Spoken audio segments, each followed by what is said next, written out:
Hi, இன்றைக்கி நம்ம தனி ஈரல் எடுத்திருக்கோம். சிக்கன் ஈரல் தான். இதை இன்றைக்கி நம்ம வறுவல் பண்ண போகிறோம். இதுக்கு தேவையான பொருட்கள் என்னென்னு பார்க்கலாம். வெங்காயம், சின்ன வெங்காயம் கட் பண்ணி எடுத்திருக்கேன். ஒரு சின்ன சைஸ் தக்காளி, கொஞ்சமாக பூண்டும் இஞ்சியும் தட்டி எடுத்திருக்கேன். ஒரு பச்சை மிளகாவை 4 கீந்தி எடுத்திருக்கேன். ஒரு 5-6 பூண்டு பல், தாளிக்கிறதுக்கு பட்டை கசகசா. இப்போ நம்ம கடாயை வச்சுட்டோம். அடுப்பில் கடாய் காஞ்சதும் எண்ணெய் ஊற்றிக்கலாம். இப்போ நம்ம கடாயில் எண்ணெய் ஊற்றிருக்கோம். எண்ணெய் காஞ்சதும் பட்டை கசகசா சேர்த்துக்கலாம். இப்போ எண்ணெய் நல்லா காஞ்சிருக்கு. பட்டை கசகசா சேர்த்துக்கலாம்.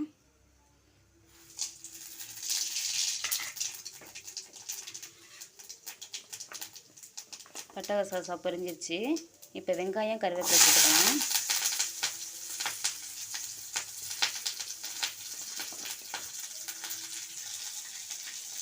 இப்போ பூண்டும் பச்சை மிளகாவும் சேர்த்துக்கலாம்.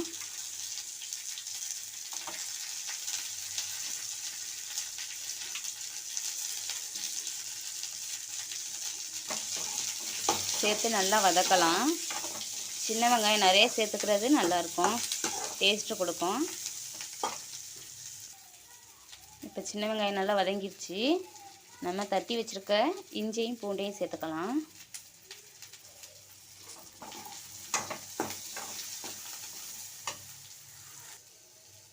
இப்போ எல்லாம் நல்லா வதங்கிடுச்சு. இப்போ தக்காளி சேர்த்துக்கலாம்.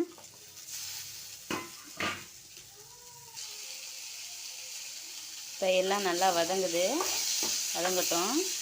இப்போ சிக்கனையும் சேர்த்துக்கலாம்.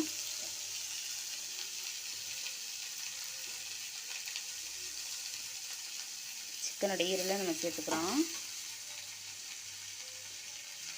சேர்த்து நல்லா வதக்கிக்கலாம். சிக்கன் ஈரல் எல்லாத்தையும் சேர்த்துருக்கோம். சிக்கன் ஈரலை நல்லா மஞ்சத்தூள் போட்டு நல்லா கழுவி எடுத்து தான் சேர்த்துக்கணும். நம்ம ஈரலை நல்லா எண்ணெயிலே வதக்கிக்கணும். எண்ணெயிலே நல்லா வதக்கின பிறகு தான் தூளெல்லாம் சேர்க்கணும்.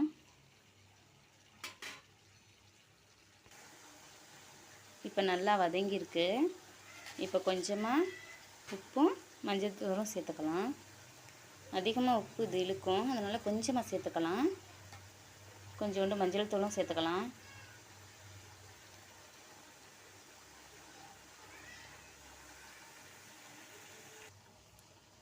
இப்போ தேவையான அளவுக்கு மசாலாலாம் சேர்த்துக்கலாம். காரத்துக்கு தேவையான அளவு மிளகாய்த்தூள், கொஞ்சமாக சோம்புத்தூள், கொஞ்சமாக கரம் மசாலா சேர்த்துக்கலாம்.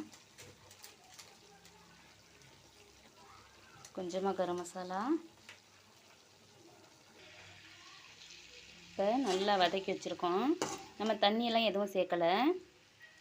அதே எண்ணெயில் தான் சிம்மில் வச்சு வேக விடணும்.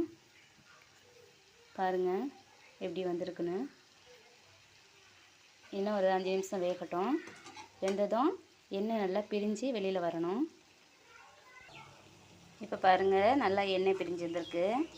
இதுதான் கரெக்டான பக்குவம். ஃபைனலாக நம்ம கொஞ்சமாக மிளகுத்தூள் சேர்த்து இறக்கிக்கலாம்.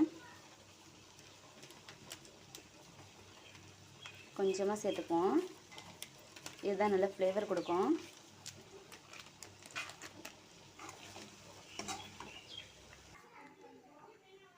ஃபைனலாக நம்மளோட கோழி ஈரல் வறுவல் ரெடி ஆயிடுச்சு.